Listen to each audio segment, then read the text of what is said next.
মোবাইলে আসা অনেক কষ্ট। হ্যাঁ, অনেক কষ্ট। এই জন্য তো সবাই মোবাইল আর্টিস্ট বলে, সবাই আসতে চায় না। মোবাইলের আর্টিস্ট বলে মানে আপনাদের আমাদের জন্য সহজ। আচ্ছা, অনেকে আসতে কষ্ট হয়, যে আপনার মতো। এই কারণে সবাই বলে না মোবাইলের আর্টিস্ট, আমরা ঢাকার আর্টিস্ট। আচ্ছা, ঢাকার আর্টিস্ট আর মোবাইলের আর্টিস্ট কি আলাদা? কেউ যদি মনে করে, আমি শুনিনি এখনো, কিন্তু অনেকে বলতে পারে, কেউ যদি মনে করে তো কিছু করার নাই। হ্যাঁ, যার যার ব্যক্তিগত ব্যাপার, কোথায় কে ভালো কাজ পছন্দ করে বা তার চয়েসের ব্যাপার আছে। হ্যাঁ, কখনো শুনেছেন এরকম যে এগুলো মোবাইলের আর্টিস্ট, তারা মোবাইলে অভিনয় করে একটা ভাগ, বা এরা ঢাকায় বা উত্তরাতে? এটা না কখনো আমি ফিল করি নাই। কেউ যদি বলে থাকে, আমার কানে সেভাবে আসেনি। হয়তো কেউ ভাবতেও পারে, এটা ভাববার তো, ভাবনা তো আটকে রাখা যাবে না, কারণ কেউ কিছু ভাবলে তো কিছু করার নেই। আচ্ছা, আপনার ভাবনা আমরা অনেক দেখেছি, মূল গল্প, সেই গল্প ভাবনা সেটা আপনার, এরকম অনেক হারকিপ্টে থেকে শুরু করে আলতা সুন্দরী থেকে শুরু করে অনেকগুলো তো আছে। এই ভাবনাগুলো কিভাবে আসে? আসলে আমি তো গ্রামেরই ছেলে, আসলে গ্রামের তো অনেক কিছুই দেখা ছোটোবেলা থেকেই। তো সেই দেখা থেকে যে নাটকের সাথে যখন যুক্ত হই, তখন তো আসলে সব কিছুই মনে হয় একটা করে কনসেপ্ট। সব কিছু যখন যেটা দেখি ওইটাই মনে হয় যে একটা এরকম একটা নাটক হতে পারে। এই কারণে আসলে এই ভাবনাগুলো বারবারই এসছে, এবং বারবারই আমরা সেটা চেষ্টা করেছি ভালো কাজ করার জন্য। এখনও ভাবি, প্রতিনিয়তই ভাবি, নিজের কনসেপ্ট নিয়ে বেশিরভাগ কাজ করি। এখনও যে ডিরেকশনগুলো আমি যেগুলো করি, সেগুলো আমার কনসেপ্টই হয়, কাউকে লিখতে দিই। তো আমার নাম যায় না, এটা নামটা বড় ব্যাপার না, কিন্তু আমি ভাবি যে আমি যে কাজটা করব সেটা যেন মানুষ দেখে, এবং সেটা আমার ভাবনাটা যদি আমি প্রয়োগ করতে পারি, ভালো লাগে আর কি। শীর্ষের অনুভূতি থেকে মুক্তি দেয় মাত্র 30 সেকেন্ডে। Pepsodent sensitive expert. বেশিরভাগ নাটকেই আপনার যেগুলো ভাবনা বা আপনি যেগুলো ডিরেকশন দেন, আপনি অভিনয় করেন, একটু গ্রামের চরিত্র বেশি থাকে। আপনি তো শহরে থাকেন, এখন শহরের ভাবনা নিয়ে নাটক কেন হচ্ছে না? এটা আমার যেটা ব্যক্তিগত একটা অভিমত, যে আমি গ্রামকে অনেক ভালোবাসি। গ্রামের বৈচিত্র্য অনেক, গ্রামে অনেক চরিত্র, অনেক ঘটনা, অনেক কিছুই গ্রামে আছে, যেটা শহরের মধ্যে পাওয়া যায় কম। ইটকাঠের ভিতরে যেটা হয় যে প্রাণটা কম পাওয়া যায়। আমি গ্রামে আসলে প্রাণ পাই, এই কারণে আমি গ্রামের মানুষ, গ্রামটাকেই ভালোবাসি আর কি। যে কারণে গ্রামের কাজটা বেশি করা হয়, শহরেরও করা হয়, বাট শহরে আমার কাছে খুব টানে না। এটা আমার খুব ব্যক্তিগত ব্যাপার। তো সেই ক্ষেত্রে গ্রামের যে চরিত্র, যে এটা একটা খুব কঠিন ব্যাপার। আমি যেটা মনে করি যে গ্রামের চরিত্র ফুটিয়ে তোলা কিন্তু আসলে সত্যিকার তো অভিনয় জানতে হয়। যারা গ্রামের কাজটা করে, আরও অনেকেই করেন, এবং আমার যেটা মনে হয় বাংলাদেশে এখনও পর্যন্ত যদি আমি হিসাব করি, পরিসংখ্যানের মতো করে হিসাব করি, যে বাংলাদেশে ম্যাক্সিমাম নাটক গ্রামের নাটকই হিট এখনও পর্যন্ত।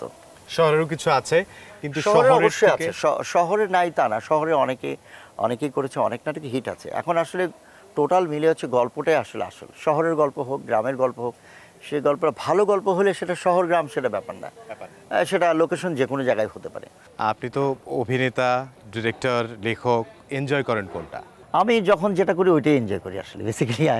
এটা আলাদা করে বলা খুব মুশকিল, কারণ সবই আমার সন্তানের মতো। আপনার যে অভিনয়, সেই অভিনয় দেখে মনে হয় না আপনি এইভাবে কথা বলেন, এখন যেভাবে কথা বলছেন।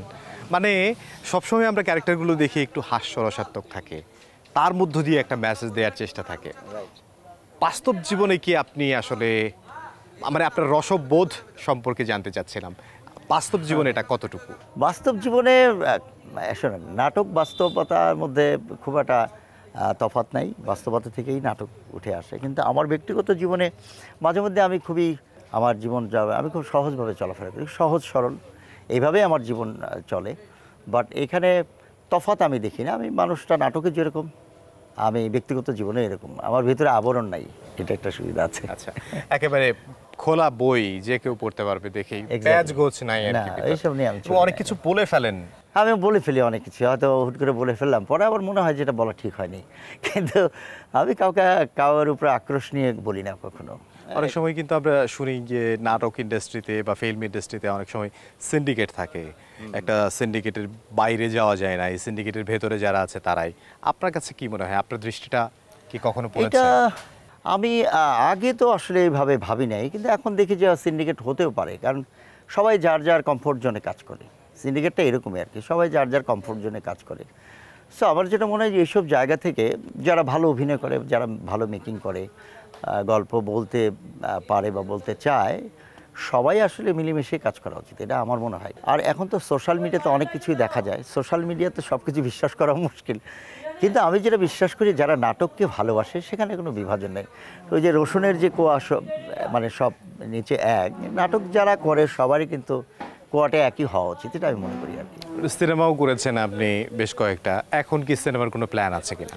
সিনেমার প্ল্যান তো অবশ্যই আছে, আমার অনেক দিনের প্ল্যান সিনেমা বানাবো। তো সিনেমা বানানোর জন্য আমি অনেক প্ল্যান করছি, সেটা এক্সিকিউট করতে পারছি না। খুব দ্রুত হয়তো বা একটা কিছু রেজাল্ট পেতে পারি, চেষ্টা করছি তো অনেক দিন যাবত। কারণ আমি তো আসলে নাটক অনেক মেকিং করেছি, অভিনয় করেছি, সিনেমার পোকাটা অনেক আগে থেকেই ঢুকেছে। এটা আমি আর একবার বলেছিলাম যে আমি সিনেমা করব খুব দ্রুত, সেটা আর হয়নি, কিন্তু নানান কারণে হয়নি।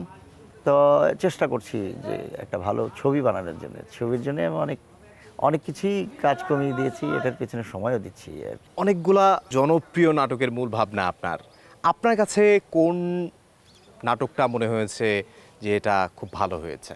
এইরকম আমার পছন্দের নাটক আমি যেগুলো ডিরেকশন দিয়েছি তার মধ্যে বন্ধু আমরা তিনজন কিন্তু আমাদের খুব চমৎকার একটি নাটক আমি মনে করি। এটা কনসেপ্ট থেকে শুরু করে আমরা যে এক্সিকিউট করেছি, যারা অভিনয় করেছি, চমৎকার নাটক এটা আমার কাছে খুব পছন্দের একটি নাটক।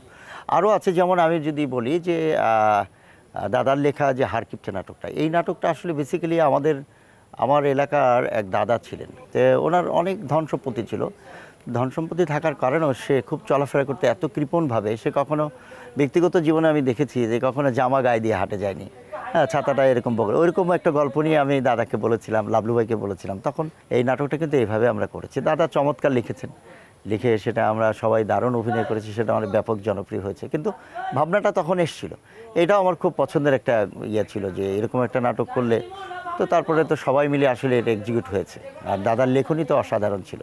এবং সবচেয়ে বড় কথা, লাবলু ভাই অ্যাজ এ ডিরেক্টর, সে তো আসলে বেসিক্যালি অনেক বড় মাপের একজন ডিরেক্টর, সেও দারুণভাবে ফুটিয়ে তুলেছে আর কি। অনেকদিন ধরে আপনি নাটক করছেন, ফিল্ম করেছেন, ডিরেকশন দিচ্ছেন, নাটক লিখছেন। ইদানিং যারা নাটক করছে, বা শহরে ক্যারেক্টার হোক বা গ্রামের ক্যারেক্টার হোক, সব জায়গায়ই তো অনেকেই কাজ করছেন। আপনি কি দেখার সুযোগ হয় কিনা? হ্যাঁ, দেখি, আমি এখন নতুনদের কাজ দেখি, আচ্ছা, অনেকের কাজই দেখি। এই নতুনদের মধ্যে সবচাইতে বেশি সম্ভাবনাময় কে আপনার কাছে?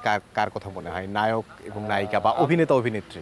আমি এখানে সবারই সম্ভাবনা আছে, কিন্তু আমি আরেকটা জিনিস পাশাপাশি বলতে চাই, এটা আসলে বারবারই আমি বলি যে এই সম্ভাবনাগুলো আরও সম্ভাবনাময় হয়ে উঠতো যদি এদের চর্চাটা আরও বেশি পেছন থেকে, ধরে যেটা কি বলবো, যে একটা পড়াশোনার মধ্য দিয়ে, একটা চর্চার মধ্যে, আরও যদি চর্চার মধ্যে দিয়ে, গ্রুমিংয়ের মধ্য দিয়ে আসতো, তাহলে আরও বেশি এটা হতো আর কি। যেটা এখনকার দিনে যেটা হয়, আমি এখন দেখছি যে আসলে ইউটিউবের যুগ হয়ে গেছে। এখন ইউটিউবে যাদের বেশি ভিউ আছে তারাই বেশি এখন কাজ করছে। তো এক সময় তো আমাদেরও এখনও ইউটিউবে ভিউ আছে, কিন্তু আমার ইউটিউবের জন্য তৈরি করা হয় না, যে আমাদের নাটক ভালো বানাই সেটা মানুষ দেখে, বিষয়টা এরকম আর কি, আগের মতো। কিন্তু এখনকার জেনারেশনে কাউকে আমি আলাদা করে বলবো না, অনেকের মধ্যেই সম্ভাবনা আছে। কিন্তু আমার একটা জায়গায় বারবার প্রশ্ন আসে যে ধরেন একজন ডাক্তার যদি হতে হয়, তাকে কিন্তু ডাক্তারি পড়তে হয় 10 বছর, বা একজন ইঞ্জিনিয়ার হলেও কিন্তু 10 বছর পড়তে হয়। কিন্তু একজন অভিনেতাকে কেন তার লেখাপড়া বা তার ব্যাকগ্রাউন্ড, সেই জায়গাটা করা উচিত কিনা? অবশ্যই সেটা উচিত। সেটাগুলো আরও অনেক ভালো জায়গায় যাওয়াটা সম্ভব। যে কারণে আমি যেটা মনে করি যে আমাদের একটা জেনারেশন, যদি মনে করি মোশাররফ, চঞ্চল, হাসান, আমি, বা আমাদের অনেকেই আছে যারা এখনও কিন্তু দেখবেন মানে এখনও কাজ করছে, কিন্তু পরবর্তী জেনারেশনের এই যে লংজিভিটি কতটুকু, এটা আসলে বলাটা খুব মুশকিল। খুব ভালো লাগলো আপনার সঙ্গে কথা বলে। যখনই আপনার সঙ্গে কথা বলি মনে হয় আরও কথা বলি। তো আপনার যেহেতু শুটিং চলছে, সেহেতু আমরা খুব বেশি সময় নিব না। আপনার কিসের কাজ চলছে আজকে? এটা আমার একটা ডোকো ড্রামার কাজ চলছে। আচ্ছা, এছাড়া আর কোনো কাজ? এছাড়া আপাতত আমার নিজস্ব কিছু সিঙ্গেল নাটক করব, আর আপাতত এখনও জানি না সামনে কি কাজ করব, কিন্তু বললাম না, একটু ফিল্ম নিয়ে ভাবনা চলছে, দেখা যাক কি হয় আর কি। আর আপাতত এমন নাটকের কাজ করতে খুব একটা আগ্রহী না এখন আপাতত। ফিল্মের জন্য আমরাও অপেক্ষায় রইলাম, দেখা যাক কি হয়। ভালো থাকবেন। ভালো থাকবেন। Thank you. Thank you.